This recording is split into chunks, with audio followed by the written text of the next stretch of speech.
Olá, meus caros, forte abraço em todos, espero que todos estejam bem e vamos continuar nossa caminhada rumo ao vestibular. Na videoaula de hoje, vamos analisar o período realista e o período naturalista. E para estudarmos essas duas escolas, voltemos ao século XIX. Para começar, falemos que o realismo e o naturalismo são escolas que se opõem ao movimento romântico e se opõem de que forma? O romantismo, como nós observamos, ele é estruturado sobre a emoção. Logo, o realismo e o naturalismo são estruturados sobre a razão. Outra coisa importante que temos de falar é o seguinte: na verdade, três escolas acontecem simultaneamente: o realismo, o naturalismo e o parnasianismo. Sendo que o realismo e o naturalismo eles são construídos em prosa e o parnasianismo ele é construído em versos, ou seja, numa estruturação poética. Então hoje nós vamos observar as estruturas que estão voltadas à prosa, tá? O sistema realista e o sistema naturalista. Observemos que no século XIX, uma revolução ela se faz em destaque, a Revolução Francesa. Com a Revolução Francesa, a burguesia ascende e se agiganta, se avoluma no continente. Então, após a Revolução Francesa, com o aumento do poder burguês, uma outra revolução ela merece destaque, a Revolução Industrial. Então, já há aí uma característica que você deve guardar. Realismo e naturalismo estão associados à época da Revolução Industrial.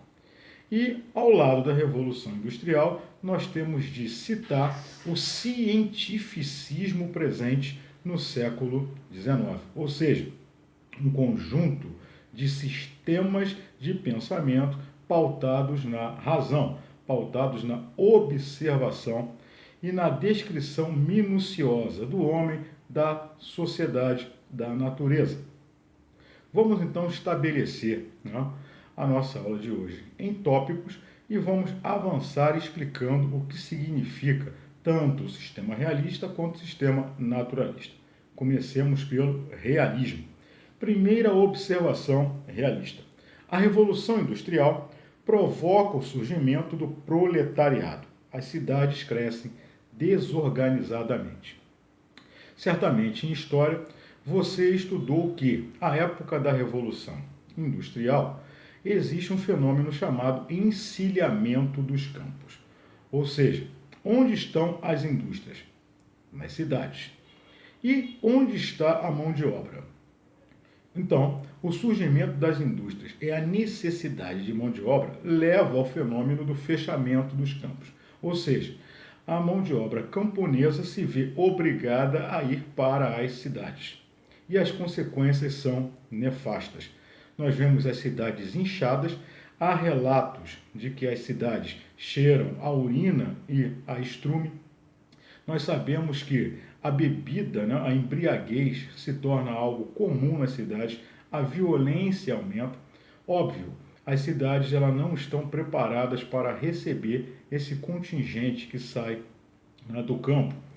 E, paralelamente a isso, nós observamos também que não há leis trabalhistas. Então, o homem ele é explorado em sua atividade na indústria. A burguesia ela explora essa mão de obra, explora a mão de obra humana. Segundo ponto, grandes progressos nas ciências biológicas, filosóficas e sociais mudam a mentalidade artística que começa a se opor aos padrões burgueses, ao individualismo. Quando nós estudamos romantismo, nós vimos que o padrão romântico é um padrão voltado à sociedade burguesa. Nós observamos a opulência da sociedade burguesa, as festas, nós falamos aqui sobre os saraus, nós falamos sobre a idealização de uma sociedade, o que você já não observa no sistema realista. O realismo ele vai mostrar o homem num espaço adverso a ele, vai mostrar como a realidade em si é cruel, vai mostrar como esse homem comum ele sofre, né, na sua vivência social. E a literatura ela tem o papel de mostrar essa realidade que chega a ser desumana. Nós vamos inclusive ter a presença do elemento grotesco na literatura, ou seja, uma montagem de cenas, montagem de cenários, de fatos que revelam como o homem ele é degradado pelo novo sistema social. Busca-se captar a realidade tal qual ela se apresenta aos sentidos, documentando a realidade, utilizando a arte como um instrumento de crítica social e de difusão de ideologias. Exatamente, né, o que eu acabei de falar aqui. A literatura ela se vê no papel de apontar para a sociedade, mostrando as suas mazelas, mostrando como o homem ele é degradado, mostrando como o homem ele se vê em condições subhumanas e como esse mesmo homem ele precisa sobreviver. E na tentativa de sobrevivência aparecem os seus instintos, aparecem os seus desejos mais primitivos. O realista é objetivo, observador, minucioso, participante, antirreligioso. O homem, para ele, é objeto de pesquisa e análise. Não, o homem realista, ou não, o autor realista, é aquele que vai contemplar, não, o que está ao seu redor e ele vai fazer disso um grande laboratório. Não? Ele não deve ser passional, ele deve ser objetivo, ou seja, a realidade ela precisa ser medida cientificamente. Ele é um observador daquilo que existe ao seu derredor e ele procura documentar. E a capacidade descritiva tem de ser colocada aqui. Não? O autor realista é aquele que adjetiva, é aquele que descreve, é aquele que monta um painel onde é necessário seguir, né, uma linha de composição racional, apontando causas, consequências, apontando, né, o como se dá determinado fenômeno, como o homem age, como a natureza ela nos revela determinado fenômeno e, a partir disso, nós temos a ideia de que a descrição é um elemento importantíssimo no trabalho desse autor barra cientista, né? Desse autor, homem de racionalidade, tentando capturar os fenômenos sociais, os fenômenos naturais. Dando sequência, nós podemos dizer o seguinte: o realista se apoia no materialismo de Hegel, no positivismo de Comte, no socialismo de Proudhon, no evolucionismo de Darwin, no determinismo de Taine, no experimentalismo. Vamos por partes, então. Ao falarmos em Hegel, não há aqui a intenção de aprofundar, né, a filosofia de Hegel, mas nós podemos colocar o seguinte: para Hegel, não existe nada que seja impossível de ser pensado. Ou seja, não há nenhum conhecimento sobre o mundo natural ou espiritual que não seja alcançável pela razão. Ou seja, a razão ela pode atingir todas as esferas, né, pertencentes a uma ideia material ou a uma ideia espiritual. Observem que, como eu falei a princípio, o realismo ele se pauta na razão e nada mais transparente em relação a isso que a filosofia hegeliana. Bom, Comte, o positivismo, né, é aquele sistema que diz que todos os fenômenos ocorrentes no mundo eles devem ser explicados através da ciência. Ou seja, é um sistema que nega a superstição, é um sistema que nega a crendice. Todas as coisas elas devem ser observadas à luz da ciência. A racionalidade ou o intelecto estão a serviço de uma decodificação daquilo que acontece na natureza em si. Falemos sobre Proudhon. Proudhon ele foi taxado de socialista utópico. O mesmo Proudhon ele se autoproclamou anarquista. A grande verdade é que Proudhon defende uma ideia de que propriedade é liberdade. E fala exclusivamente do trabalhador. Então, o trabalhador ele precisa ter a propriedade de uma habitação, das ferramentas de trabalho, de um valor justo pela venda de seus produtos. Ou seja, nós observamos então a questão do proletariado dentro da literatura. O proletariado, como eu falei aqui, ele está presente graças a esse fenômeno da Revolução Industrial, e o Proudhon mostra como há necessidade de esse trabalhador ele ter a propriedade sobre os meios, não só de seu trabalho, mas também a propriedade sobre os meios de subsistência.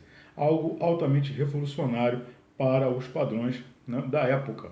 Nós podemos dizer aqui também que é, da mesma época, o Manifesto Comunista de Marx e Engels, que seguem basicamente uma linha de defesa do proletariado, mostrando que há uma necessidade de revolução social, uma necessidade de fazer com que o proletariado entenda que uma modificação no sistema será provocada se houver a união de todos os elementos que compõem essa estrutura social. Quando nós falamos em evolucionismo, quando nós pensamos em Darwin, nós pensamos na adequação de um organismo, a adequação desse organismo visando uma perpetuação da espécie. Então nós falamos sobre um progresso orgânico, sobre um progresso do ser na tentativa de estabelecer uma linhagem. É óbvio que também em história ou em geografia você leu sobre o evolucionismo social. E o que acontece dentro dessa linha? Nós podemos observar que a sociedade ela deve ser estudada a partir do seu progresso. Ou seja, nós vamos ter uma sociedade evoluída, que é uma sociedade do eu, e uma outra não tão evoluída, uma outra não evoluída, que é a sociedade do outro. Então, a sociedade mais importante, a sociedade evoluída, a sociedade que mostra uma linha de progresso, é aquela que deve ser estudada, porque é aquela que é a mais avançada. E, finalizando, nós podemos aqui falar do Taine, escreve-se Taine, Taine, pronuncia-se Taine, o homem da teoria do determinismo. O que é que significa isso? Na verdade, Taine, ele monta um pensamento baseado em quê? Na compreensão do homem à luz de três fatores determinantes: o meio ambiente, a raça e o momento histórico. Daí a expressão: o homem é condicionado pelo meio. Então nós podemos observar que o seguinte, vai além, não só o meio em que ele vive, mas a raça também a qual ele pertence, e isso vai ser muito importante no desenvolvimento da literatura naturalista, onde nós vamos observar questões voltadas à raça, ou seja, comportamentos que são observados, descritos dentro de uma determinada raça. E um momento histórico também presente, condiciona o comportamento daquele homem. Seguindo, a campanha abolicionista, a Guerra do Paraguai, a crise militar e religiosa, a propaganda republicana fazem o ambiente em que surgiu o realismo no Brasil. Então, nós podemos perceber que é um ambiente conturbado. Nós temos um espaço físico, um espaço temporal de possíveis mudanças. Nós temos aqui, na verdade, um cenário de transição, nós temos um cenário de batalhas, de lutas e de crises. Então nós temos uma crise interna e esse momento de crise é um momento que permite a passagem do romantismo, ou seja, da idealização, para a realidade crua, para a crueza de um momento histórico, numa abordagem então realista barra naturalista. O realismo, iniciado na França por Gustave Flaubert, com o romance Madame Bovary, né? E no Brasil é lançado com o romance Memórias Póstumas de Brás Cubas, de Machado de Assis. Não dá, né, para falar sobre realismo sem falar sobre Machado de Assis. Entretanto, Machado merece uma atenção especial e ele será discutido na nossa próxima videoaula. Então, teremos uma videoaula somente sobre Machado de Assis, que é um autor importantíssimo, sempre presente em vestibulares. O que nós podemos dizer no primeiro momento é que Machado apresenta como características principais em suas obras o quê?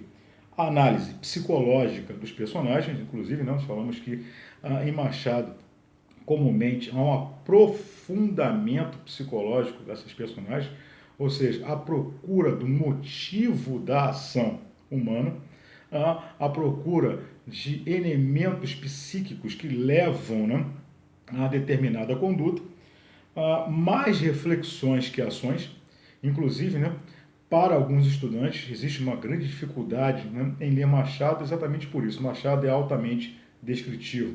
Nós não observamos uma linha de composição em que há uma sucessão de fatos, em que há uma sucessão de ações, de comportamentos ativos, mas sim de comportamentos reflexivos. Temos uma visão trágica, irônica, pessimista do homem e da vida. Inclusive, isso é uma característica que você deve guardar para vestibular. Machado é irônico e é pessimista em relação à humanidade, em relação à vida em si. E isso discutiremos bastante na próxima videoaula. E aguarde também que Machado é dono de um humor amargo, é aquele que estabelece uma concisão na sua forma de escrever. Ou seja, Machado, em português claro, é aquele que fala muito, escrevendo pouco.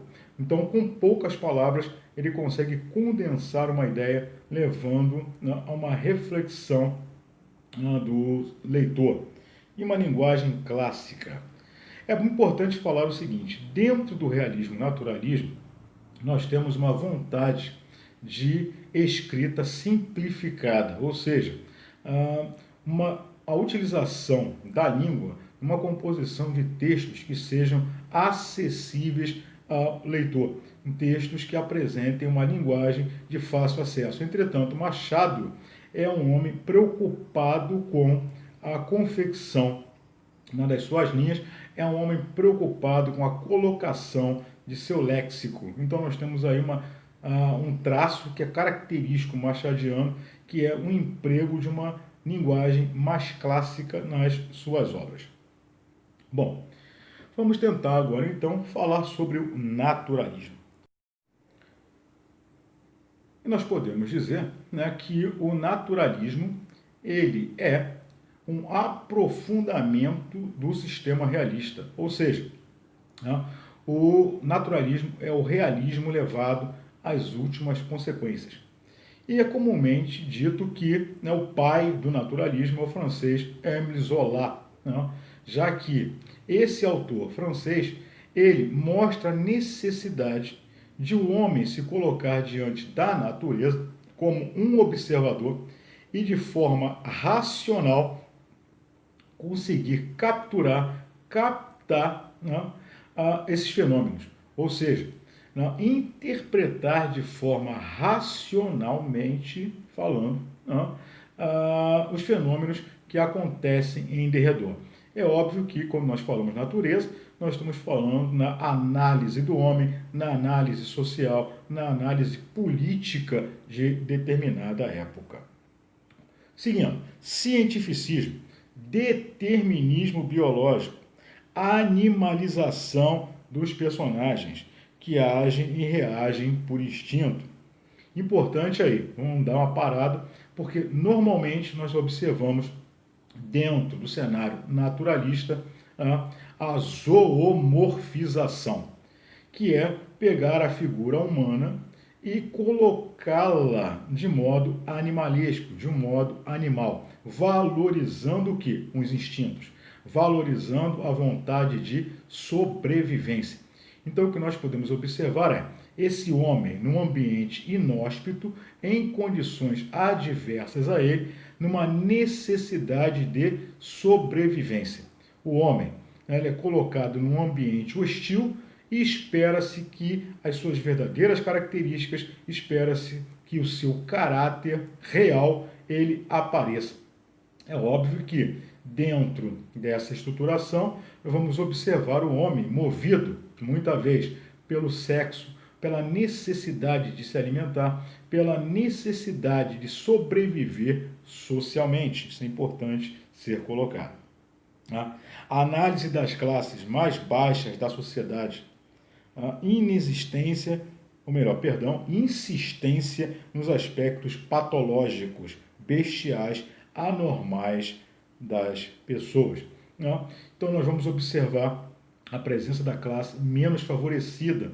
E isso a gente já pode jogar para uma obra de destaque no período naturalista brasileiro, o Cortiço. Em um cortiço nós observamos como os moradores de um local, do cortiço, eles são tratados, eles são decodificados como se fossem animais. Nós observamos um léxico voltado para a parte da zoologia, um léxico voltado para uma parte animalesca, aplicado sobre o conjunto de moradores. Nós podemos observar também aqui, como eu falei anteriormente, a presença do grotesco, cenas que mostram como o homem ele pode ser extremamente maléfico ao realizar suas ações.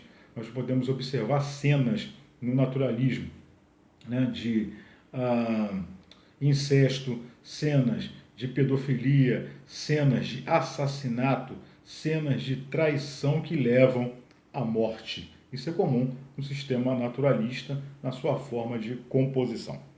Então, vamos lá, linguagem de impacto, cenas grosseiras e macabras, exatamente o que eu falei agora.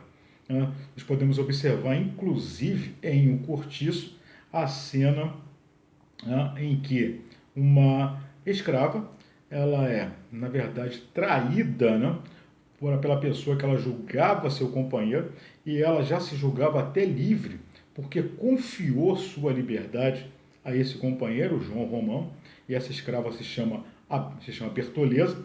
A Bertoleza, ela se junta a Romão numa empreitada a fim de crescer na vida, só que ela não sabe que ainda é escrava, já que João Romão prometera comprar a sua liberdade. Só que, no decorrer da narrativa, o senhor da Bertoleza vai procurá-la e ela decide não voltar a ser escrava daquele homem e se suicida, se mata com uma faca de peixe. E detalhe, Bertoleza se encontrava grávida naquele instante. Óbvio que João Romão é um homem que não quer um casamento com uma negra e muito menos quer ter um filho com essa negra. Então, ele, na verdade, utiliza a Bertoleza o tempo todo para o seu crescimento pessoal. E Bertoleza, então, prefere se suicidar. Nós temos aí o suicídio social presente dentro da obra naturalista. Nós podemos dizer, inclusive, que essa é a principal obra da nossa literatura naturalista, obra do Aloysio de Azevedo. Nós podemos também dizer o seguinte, essa obra ela deve ser estudada, deve ser analisada nos seus aspectos principais. Exemplo, vestibular. O que é que pode cair em vestibular a respeito de O Cortiço? A questão das personagens. Qual é a principal personagem de O Cortiço? O próprio Cortiço.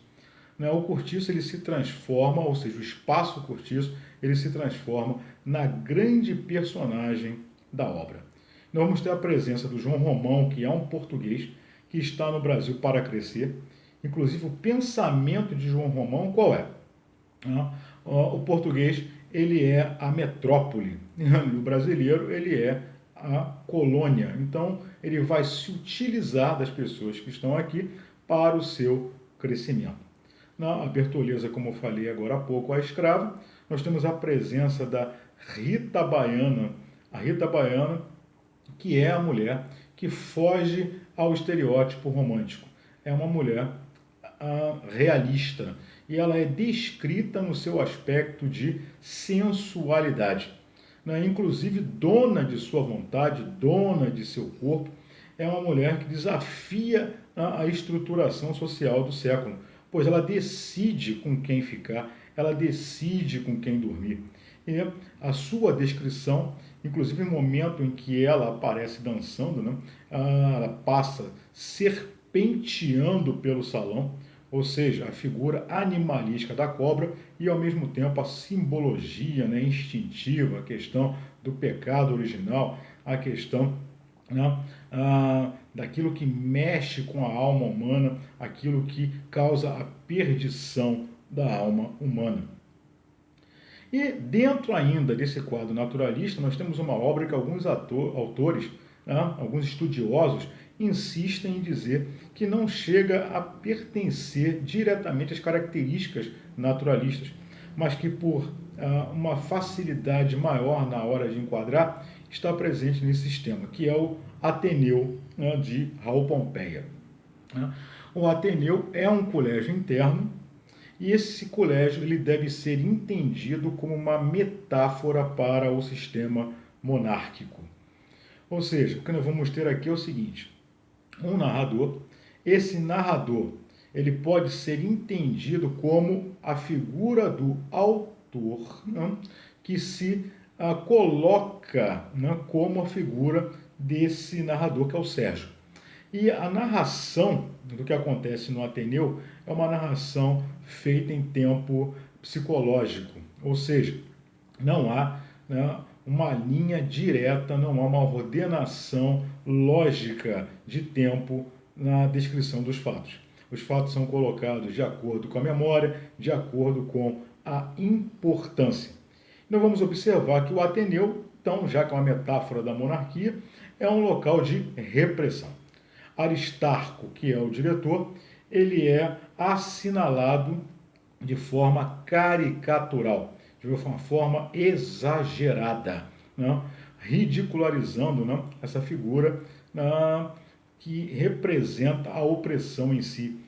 E o narrador, ele mostra o que é, né, o colégio, o que é aquele sistema, o lugar em que ele entra em contato, né, com a homossexualidade, o lugar em que ele entra em contato com o castigo.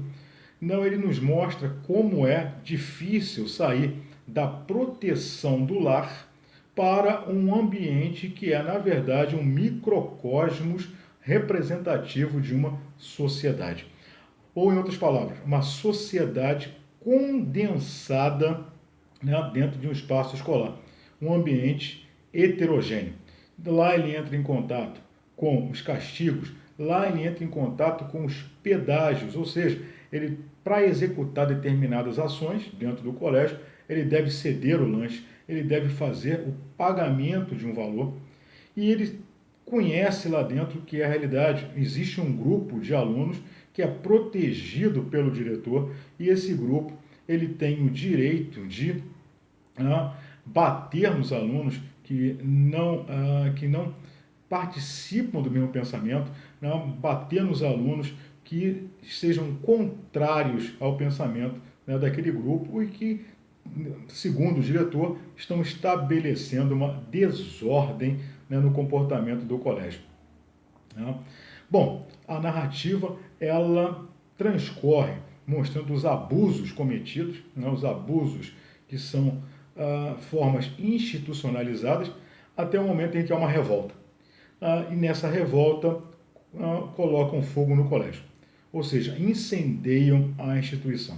É óbvio que o incêndio da instituição representa a tentativa de queda do regime monárquico, uma vontade de queda, um desejo de queda, uma vontade de reestruturação social, mostrando descontentamento com aquela realidade. Bom, meus caros, nós hoje então falamos sobre realismo e naturalismo, como vocês observaram, uma fala bastante longa e que eu espero ter condensado aqui de forma clara para vocês. Por favor, agora, sigam até a apostila, os exercícios eles estão discriminados na plataforma que nós utilizamos e qualquer dúvida, por favor, participem, deixem as perguntas também na plataforma. Na próxima videoaula, então, falaremos sobre Machado de Assis. Por favor, cuidem-se todos e vamos manter a vontade, vamos manter a perseverança. Beijo no coração de todos, até a próxima videoaula.